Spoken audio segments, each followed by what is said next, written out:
Okay, this is my Stan Pobjoy built 1916cc engine. Obviously got a big bore kit, twin port heads from a 1600 engine.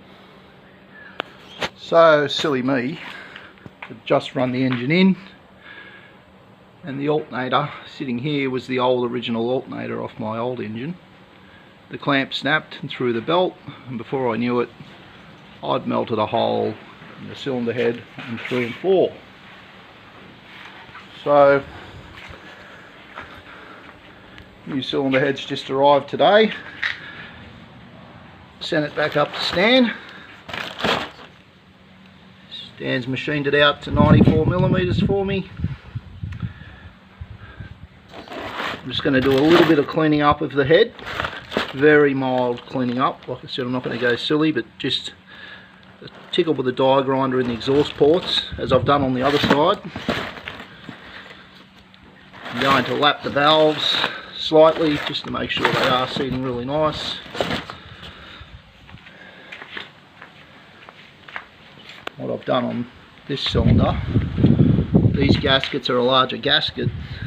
I've cut it so it sits in this little shelf here.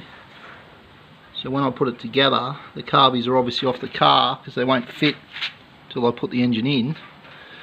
So that'll stay in that position in that lip, and I know that I don't have a difference in the gasket stopping flow. So what I did, I held that with my hand while I lightly die grinded around that gasket and mildly ported around the inlets. So yeah, when you put them on the car you can't see in there, so any gasket just thrown on you could end up with a millimetre lip, which there actually is, because I've tried a gasket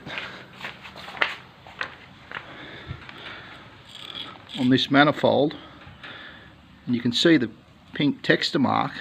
That's how far out it is, so that's a fair bit of difference. I'm going to die grind out there as well.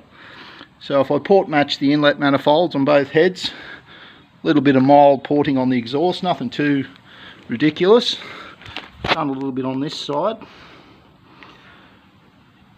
just to get as much flow as I can without going too silly. The engine's got a mild cam in it.